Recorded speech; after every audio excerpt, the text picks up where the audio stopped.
If I woke up tomorrow with $0 and no job, but I kept all my knowledge about money and career growth, how would I rebuild my wealth? Today, I'm giving you the exact blueprint to shortcut your way out of the financial trap. Knowing what I know now about lifestyle, inflation, corporate traps, and the psychology of spending, I would move very differently.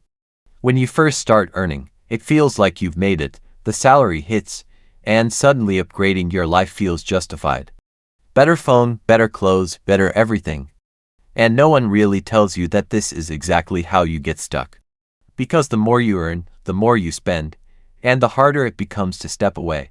If I could go back to day one of my career, I wouldn't just focus on earning more, I'd focus on keeping more, thinking long-term, and avoiding the silent traps that lock most people into a cycle they don't even realize they're in. This is the roadmap I wish I had on day one. Here's what happens to most professionals right after they land their first big job. After years of studying, grinding, and waiting, the paycheck finally arrives. It feels like a breakthrough. For the first time, there's real money coming in. Freedom, independence, proof that all the effort paid off. And naturally, they want to upgrade their life. A better apartment, a nicer car, more dining out, more experiences, nothing extreme, just small upgrades that feel earned. After all, this is what they worked for, right? At first, it feels amazing. Life looks better, feels better, more comfortable. But something subtle starts happening. Those upgrades don't stay optional, they become baseline. The nicer apartment becomes the minimum standard. The car payment becomes a fixed obligation, the lifestyle becomes expected. And without realizing it, they lock themselves into a higher cost of living.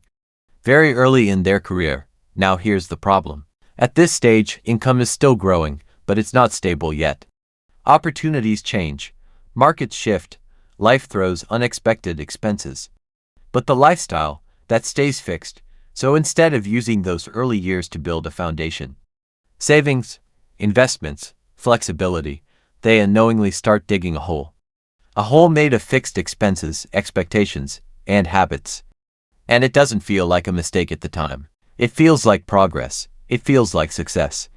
But fast forward 5 years, and many professionals realize something uncomfortable. They've spent the most powerful wealth-building years of their life, increasing their lifestyle instead of their financial stability, and now, instead of building momentum, they're trying to undo decisions that already became their normal. The biggest mistake most people make at this stage is subtle, but incredibly costly. They confuse a high starting salary with actual wealth. That first paycheck feels big, bigger than anything they've earned before. So naturally, it creates a sense of security. I'm doing well. I can afford this. I've made it. But here's the reality. Income is not wealth. Income is just cash flow. Wealth is what you keep after everything else is paid. And in those early years, something dangerous happens. The system is already waiting. Student loans from the past, car loans for the present, credit cards for everyday life, before that first paycheck even hits your account. A large portion of it is already claimed. Monthly payments, minimum dues, MS and obligations. So while your income looks high, your available money is much lower than you think. But it doesn't stop there. Because once those fixed payments are in place, they become non-negotiable. You can't easily reduce rent. You can't pause a car payment. You can't ignore debt. So every month, your income has a job. Pay obligations first, and whatever is left, that's what you live on. And often, it's not much. This is how people end up in a trap early in their careers. They finance their lifestyle instead of building it. Everything is paid over time. Car gives monthly payment. Furniture gives monthly payment. Lifestyle gives credit card. It feels manageable because it's broken into pieces, but collectively, it locks you into a system where your future income is already spoken for. So instead of building wealth in your most powerful years, you're servicing decisions you made early on. That's the real problem, not low income, but high commitments attached to that income. And once those commitments are in place, they don't just cost money. They cost flexibility, freedom, and time. What drives this behavior isn't just poor planning, it's something deeper. A psychological trap called the arrival fallacy. It's the belief that once you reach a major milestone, You've arrived. Graduation. First big job. First real paycheck. Your brain treats it like the finish line. So what does it do? It celebrates. I earned this. I deserve to upgrade. Now I can finally enjoy life. And to some extent, that's true. But here's where it goes wrong. Getting the job isn't the finish line. It's the starting line. It's the moment where the real game begins. The game of building assets, creating stability, letting money compound over time. But instead of recognizing that, most people shift into reward mode too early. They upgrade their lifestyle, take on debt, lock in fixed expenses. And those decisions come with a hidden cost. Not just monthly payments, but lost compounding potential. Every dollar that goes toward a car payment is a dollar that's not being invested. Every credit card balance is money working against you instead of for you. And compounding, it's most powerful in the early years. Those first 5 to 10 years of your career are critical, because money invested early has the most time to grow. But when that money is redirected into lifestyle and debt, you don't just spend it, you lose what it could have become. That's the invisible cost. It's not the car, it's not the apartment. It's the future value of the money you no longer have. And here's the irony. People reward themselves as if they've won the game, right at the moment they've just been given the opportunity to play it. So the real shift is this. Instead of asking, what can I afford now? Start asking, what will this cost my future? Because the earlier you delay unnecessary rewards, the faster your money starts working for you. Instead of being spent before it ever gets the chance. Let's make this personal for a moment. Think back to your very first professional paycheck. Not the amount, but what you did with it. What was the first thing you bought that, looking back now, wasn't really necessary? Maybe it felt like a reward. Maybe it felt like proof that you'd made it. Maybe it just felt good in the moment. And that's the point. In that moment, it didn't feel like a mistake. It felt deserved, because your brain was celebrating the milestone, not thinking about long-term consequences. And don't worry, everyone has that story. But here's the real question. If you could go back, would you make the same decision again? Because that gap between what felt right then and what you know now, that's where awareness begins. And once you see it, you start making very different choices with your next paycheck. If I could go back and restart from that very first paycheck, I wouldn't focus on earning more. I would focus on what I did with the difference. There's a simple rule I would follow: the student lifestyle extension.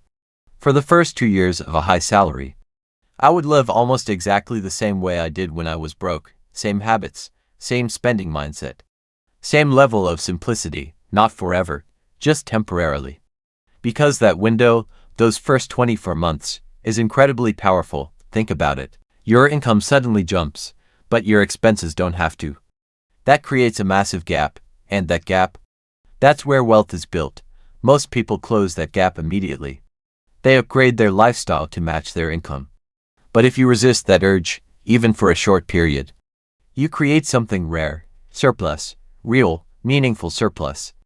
And instead of spending it on liabilities, you redirect it into assets, investments, savings, things that grow over time. So while others are adjusting to their new lifestyle, you're quietly building a foundation. Month after month, that gap compounds. Not just financially but psychologically. You learn to live below your means. You remove pressure, you gain control. And here's the best part. After those 2 years, you can still upgrade your lifestyle. But now you're doing it from a position of strength.